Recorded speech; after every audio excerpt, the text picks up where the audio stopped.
ఓం శాంతి. ఈరోజు మురళి డేట్ 7 ఫిబ్రవరి 2025. బాబా చెప్తున్నారు, మధురమైన పిల్లలు, మీరు నడుస్తూ తిరుగుతూ స్మృతిలో ఉండే అభ్యాసం చేయాలి. జ్ఞాన యోగాలు ఈ రెండు ముఖ్యమైనవి. యోగమనగా స్మృతి. ప్రశ్న: తెలివిగల పిల్లల నోటి నుండి ఏ మాటలు రావు? జవాబు: మాకు యోగం నేర్పించమని తెలివిగల పిల్లలెవ్వరూ అడగరు. తండ్రిని స్మృతి చేయటం నేర్పించాలా? ఇది స్వయం చదువుకుంటూ ఇతరులను చదివించే పాఠశాల. స్మృతి చేసేందుకు ఎవరి దగ్గరైనా ప్రత్యక్షంగా కూర్చోవాలన్నదేమీ లేదు. మీరు కర్మలు చేస్తూ తండ్రిని స్మృతి చేసే అభ్యాసం చేయాలి. ఓం శాంతి. ఇప్పుడు ఆత్మీక తండ్రి కూర్చుని ఆత్మీక పిల్లలకు అర్థం చేయిస్తున్నారు. ఆత్మీక తండ్రి ఈ రథం ద్వారా మాకు అర్థం చేయిస్తున్నారని పిల్లలైన మీకు తెలుసు. బాబా పిల్లలైనందున తండ్రితో కానీ ఏ సోదరితో కానీ సోదరునితో కానీ నాకు తండ్రిని స్మృతి చేయటం నేర్పించమని అడగటం తప్పవుతుంది. మీరు చిన్నపిల్లలేమీ కాదు కదా. ముఖ్యమైనది ఆత్మ అని మీకు తెలుసు. ఆత్మ అవినాశి, శరీరం వినాశనమవుతుంది. ఆత్మయే గొప్పది కదా. అజ్ఞాన కాలంలో నేను ఆత్మనని శరీరం ద్వారా మాట్లాడుతున్నాననే జ్ఞానం ఎవ్వరికీ ఉండదు. దేహాభిమానంలోనే నేను ఈ పని చేస్తున్నాను అని అంటారు.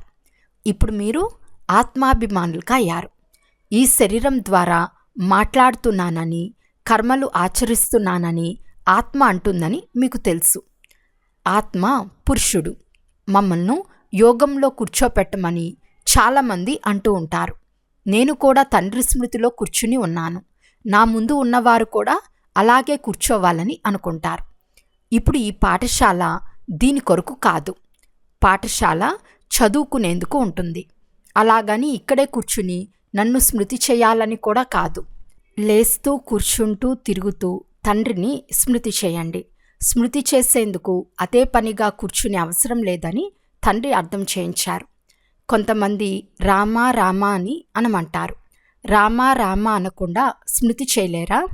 నడుస్తూ తిరుగుతూ కూడా స్మృతి చేయవచ్చు. మీరు కర్మలా ఆచరిస్తూ తండ్రిని స్మృతి చేయాలి. ప్రేయసీ ప్రియులు అదే పనిగా కూర్చుని ఒకరినొకరు స్మృతి చేయరు. పని పాట వృత్తి వ్యాపారాలు అన్నీ చేయాల్సిందే. అన్ని పనులు చేస్తూ మీ ప్రియుణ్ణి స్మృతి చేస్తూ ఉండండి. అంతేకాని వారిని స్మృతి చేసేందుకు ఎక్కడికైనా పోయి అదే పనిగా కూర్చునే అవసరం లేదు. పిల్లలైన మీరు పాటలు కవితలు మొదలైనవి వినిపిస్తారు. అది భక్తి మార్గం అని బాబా అంటారు. శాంతి దేవా అని కూడా అంటారు.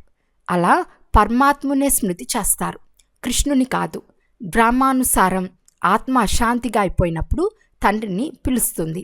ఎందుకంటే శాంతి సుఖాలనిచ్చేది జ్ఞానసాగరులైన తండ్రి ఒక్కరే. ముఖ్యమైనవి రెండు: జ్ఞానము మరియు యోగము. యోగం అంటే స్మృతి. వారు చేసేది హఠయోగము. అది పూర్తి వేరుగా ఉంటుంది. మీది రాజయోగము. ఆ తండ్రిని కేవలం స్మృతి చేయాలి. తండ్రి ద్వారా మీరు తండ్రిని తెలుసుకోనందువలన సృష్టి ఆది మధ్యాంతాలను తెలుసుకున్నారు.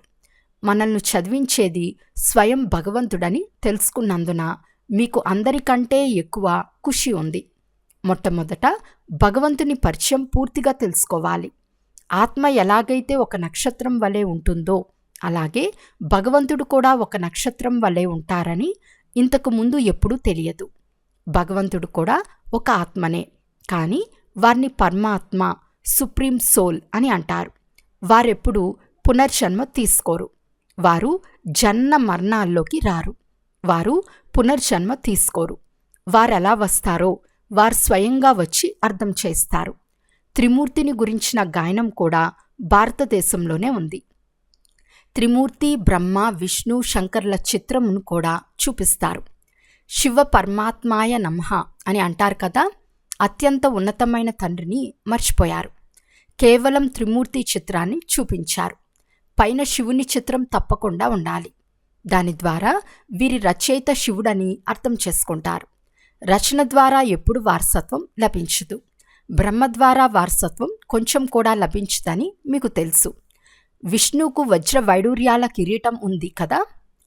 శివబాబా ద్వారా మీరు మళ్ళీ పైసా నుండి అమూల్యమైన వారిగా తయారయ్యారు. శివుని చిత్రం లేనందున అంతా ఖండించబడింది. అత్యంత ఉన్నతులు పరంపిత పరమాత్మ. ఇదంతా వారి రచన. ఇప్పుడు పిల్లలైన మీకు తండ్రి నుండి 21 జన్మల స్వర్గ వారసత్వం లభిస్తుంది. అక్కడ లౌకిక తండ్రి నుండి వారసత్వం లభిస్తుందని భావిస్తారు. ఇక్కడ అనంతమైన తండ్రి నుండి లభించిన ప్రాలబ్ధమని అక్కడ తెలియదు. ఈ విషయం మీకిప్పుడే తెలిసింది. ఇప్పటి సంపాదన అక్కడ 21 జన్మల వరకు కొనసాగుతుంది. అక్కడ ఈ జ్ఞానం గురించి తెలియనే తెలియదు. ఈ జ్ఞానం దేవతలకు గాని శూద్రులకు గాని లేదు. ఈ జ్ఞానం కేవలం బ్రాహ్మణులైన మీలో మాత్రమే ఉంది. ఇది ఆత్మిక జ్ఞానం. ఆధ్యాత్మికతకు అర్థం కూడా తెలియదు. డాక్టర్ ఆఫ్ ఫిలాసఫీ అని అంటారు. డాక్టర్ ఆఫ్ స్పిరిచువల్ నాలెడ్జ్ ఒక్క తండ్రి మాత్రమే ఇస్తారు. తండ్రిని సర్జన్ అని కూడా అంటారు కదా. సాధు సన్యాసులు మొదలైన వారెవ్వరూ సర్జన్లు కారు. వేదశాస్త్రాలు మొదలైన వాటిని చదివిన వారిని డాక్టర్ అని అనరు. భలే టైటిల్ ఇచ్చిన వాస్తవానికి ఆత్మిక సర్జన్ ఒక తండ్రి మాత్రమే. వారు ఆత్మిక ఇంజెక్షన్ ఇస్తారు. అది భక్తి. వారిని డాక్టర్ ఆఫ్ భక్తి అని అనాలి. అనగా వారు శాస్త్రాల జ్ఞానంను ఇస్తారు. దానివల్ల లాభమేమీ ఉండదు. క్రిందకు దిగచారుతూనే ఉంటారు. కనుక వారిని డాక్టర్ అని ఎలా అంటారు? డాక్టర్ అంటే లాభం చేకూరుస్తారు కదా. ఈ తండ్రి అయితే అవినాశి జ్ఞాన సర్జన్. యోగ బలంతో మీరు సదా ఆరోగ్యవంతంగా అవుతారు. ఈ విషయాలు పిల్లలైన మీకు మాత్రమే తెలుసు. బాహ్యంలో ఉండేవారికి ఏం తెలుసు? వారిని అవినాశి సర్జన్ అని అంటారు. ఆత్మలో ఏర్పడిన వికారాల మలినాలు తొలగించాలి. పతితులను పావనంగా చేసి సద్గతినిచ్చే శక్తి తండ్రిలో ఉంది. సర్వశక్తివంతులు పతిత పావనులు ఒక్క తండ్రి మాత్రమే. సర్వశక్తివంతులని ఏ మనిషిని అనలేరు. తండ్రి ఎలాంటి శక్తిని చూపిస్తారు? తన శక్తితో సర్వులకు సద్గతినిస్తారు. వారిని డాక్టర్ ఆఫ్ స్పిరిచువల్ నాలెడ్జ్ అని అంటారు. ఇక్కడ డాక్టర్ ఆఫ్ ఫిలాసఫీ అనేక మంది మనుషులు ఉన్నారు. కానీ స్పిరిచువల్ డాక్టర్ ఒక్కరు మాత్రమే.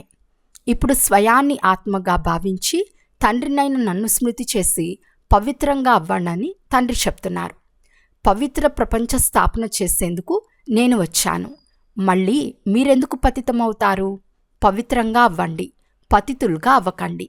సర్వాత్మలకు తండ్రి ఇచ్చే ఆదేశం గృహస్థ వ్యవహారంలో ఉంటూ కమల్ పుష్ప సమానంగా పవిత్రమవ్వండి. బాలబ్రహ్మచర్యులుగా అయితే పవిత్ర ప్రపంచానికి యజమానులుగా అవుతారు. నన్ను స్మృతి చేస్తే అనేక జన్మల నుండి చేసిన పాపాలన్నీ భస్మమైపోతాయి.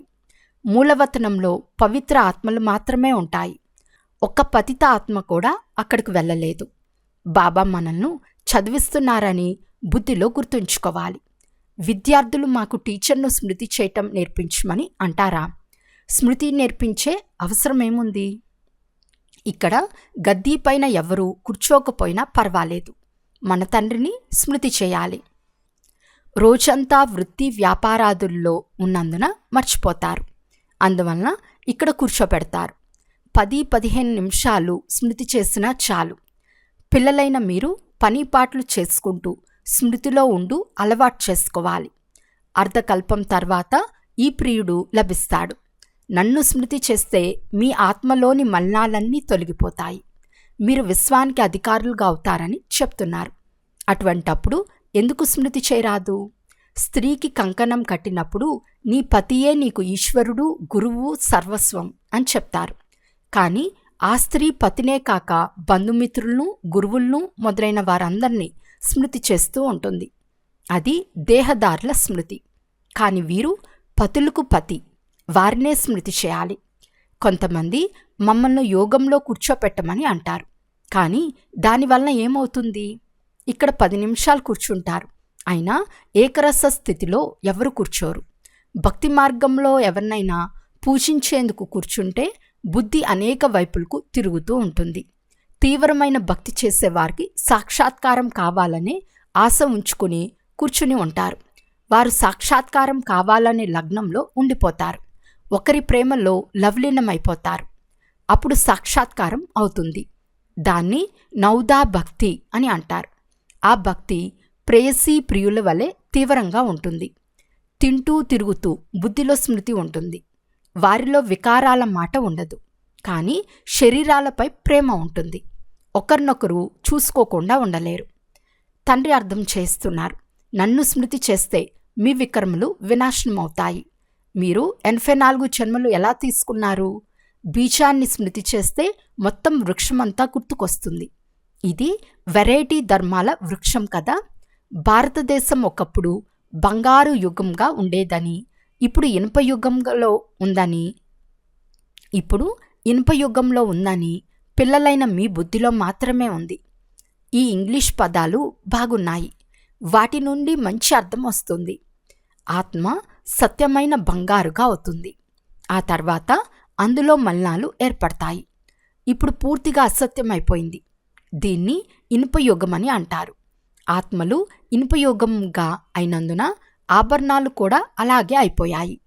నేను పతిత పావనుడును, నన్నొక్కరినే స్మృతి చేయమని తండ్రి చెప్తున్నారు.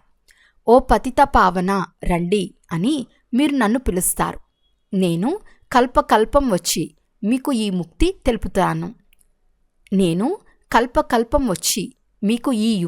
తెలుపుతున్నాను. మన్మనా భవ మధ్యాజీ భవ అనగా స్వర్గానికి అధికారులు కావండి. కొంతమంది మాకు యోగంలో చాలా మజా కలుగుతుంది, కానీ జ్ఞానంలో అంత మజా ఉండదని అంటారు. కేవలం యోగం మాత్రమే చేసి పరిగెత్తిపోతారు. పరిగెత్తి వెళ్ళిపోతారు. మాకు యోగమే బాగుంటుంది, మాకు శాంతి కావాలని అంటారు. మంచిది, తండ్రిని ఎక్కడ కూర్చుని అయినా స్మృతి చేయండి. స్మృతి చేస్తూ చేస్తూ మీరు శాంతిధామానికి వెళ్ళిపోతారు. ఇందులో యోగం నేర్పించే విషయమే లేదు. తండ్రిని స్మృతి చేయాలి. చాలామంది సెంటర్లకు వెళ్ళి అర్ధగంట కూర్చుండిపోతారు. మమ్మల్ని నిష్ఠలో కూర్చోపెట్టండి, లేక బాబా మాకు యోగం చేయమని ప్రోగ్రాం ఇచ్చారని అంటారు. నడుస్తూ తిరుగుతూ స్మృతి చేయమని తండ్రి చెప్తున్నారు. యోగం చేయకుండా ఉండటం కంటే కూర్చుని స్మృతి చేయటం మంచిదే. బాబా వద్దనరు. కావాలంటే రాత్రంతా కూర్చోండి, కానీ రాత్రి మాత్రమే స్మృతి చేసే అలవాటు చేసుకోరాదు. పని పాటలు చేసుకుంటూ స్మృతి చేసే అలవాటు చేసుకోవాలి. ఇందులో చాలా శ్రమ ఉంది. బుద్ధి మాటి మాటికి వేరే వైపుకు పరిగెత్తుతుంది. భక్తి మార్గంలో కూడా బుద్ధి పరిగెత్తుతూ ఉంటే స్వయాన్ని గిల్లుకుంటారు. సత్యమైన భక్తులు వారితో వారే మాట్లాడుకుంటారు. ఇక్కడ కూడా స్వయం మీతో మీరే మాట్లాడుకోవాలి. బాబాను ఎందుకు స్మృతి చేయలేదు? స్మృతి చేయకుంటే విశ్వానికి యజమానులుగా ఎలా అవుతారు? ప్రేయసీ ప్రియులు నామరూపాలలో చిక్కుకుని ఉంటారు. ఇక్కడ స్వయాన్ని ఆత్మగా భావించి తండ్రిని స్మృతి చేస్తారు. ఆత్మలమైన మనము ఈ శరీరం నుండి వేరుగా ఉన్నాము. శరీరంలోకి రావటం వలన కర్మలు చేయవలసి వస్తుంది. మాకు సాక్షాత్కారం కావాలనే వారు చాలామంది ఉన్నారు. ఇప్పుడు వారిని సాక్షాత్కారం చేసుకుంటారు. ఇప్పుడు ఎవరిని సాక్షాత్కారం చేసుకుంటారు? వారు బిందు కదా. కొంతమంది కృష్ణుని సాక్షాత్కారం కావాలని అంటారు. కృష్ణుడిదైతే చిత్రం కూడా ఉంది కదా. జడంగా ఉన్న చిత్రాన్ని చైతన్యంలో చూస్తారు, కానీ లాభమేముంది? సాక్షాత్కారం వలన ఎలాంటి లాభము ఉండదు. తండ్రిని స్మృతి చేస్తే ఆత్మ పవిత్రంగా అవుతుంది. నారాయణుని సాక్షాత్కారం అయినందున నారాయణునిగా అవ్వరు. మన లక్ష్యం నారాయణునిగా అవ్వటం అని మీకు తెలుసు, కానీ చదువుకోకుండా అవ్వలేరు. చదువుకుని తెలివైన వారిగా అవ్వండి. ప్రజలు కూడా తయారు చేసుకోండి. అప్పుడు లక్ష్మీనారాయణులుగా అవుతారు. శ్రమ ఉంటుంది. ధర్మరాజు శిక్షలను అనుభవించకుండా గౌరవపూర్వకంగా ఉత్తీర్ణులు అవ్వాలి. ఈ ప్రియమైన పుత్రుడు కూడా మీ చేతలోనే ఉన్నాడు. మీరు తీవ్రంగా ముందుకు వెళ్ళగలరని ఇతడు కూడా చెప్తున్నాడు. బాబాపై ఎంత భారం ఉంది. రోజంతా అనేక రకాలైన ఆలోచనలు చేయాల్సి ఉంటుంది. అందువలన అంత స్మృతి చేయలేను. భోజనం చేయనప్పుడు కొంచెం సేపు స్మృతి ఉంటుంది, తర్వాత మర్చిపోతాను. బాబా మరియు నేను ఇరువురం కలిసి వాకింగ్ వెళ్తున్నామని అనుకుంటాను. అలా వాకింగ్ చేస్తూ చేస్తూ బాబాను మర్చిపోతాను. జారిపోయే వస్తువు కదా, మాటిమాటికి స్మృతి జారిపోతుంది. ఇందులో చాలా శ్రమ ఉంది. స్మృతి ద్వారానే ఆత్మ పవిత్రంగా అవ్వాలి. చాలామందిని చదివిస్తే ఉన్నత పదవిని పొందుతారు. బాగా అర్థం చేసుకునేవారు మంచి పదవి పొందుతారు. ఎగ్జిబిషన్లో చాలామంది ప్రజలుగా అవుతారు. మీలో ఒక్కొక్కరు 1,00,000 మందికి సేవ చేస్తారు. మీ స్థితి కూడా ఇలా ఉండాలి. కర్మాతీత స్థితి వచ్చినప్పుడు శరీరం ఉండదు. పోను పోను యుద్ధాలు తీవ్రంగా జరుగుతాయని మీకు ముందే తెలుస్తుంది. అప్పుడు చాలామంది మీ వద్దకు వస్తారు. మహిమ పెరుగుతూ ఉంటుంది. చివర్లో సన్యాసులు కూడా వస్తారు. తండ్రిని స్మృతి చేస్తారు. వారిది ముక్తిధామానికి పోయే పాత్ర. జ్ఞానంనైతే తీసుకోరు. సందేశం ఆత్మలందరి వద్దకు చేరాలి. వార్తాపత్రికల ద్వారా చాలామంది వింటారు. పల్లెలన్నిట్లో సందేశం ఇవ్వాలి. సందేశకులు, మెసెంజర్లు మీరే.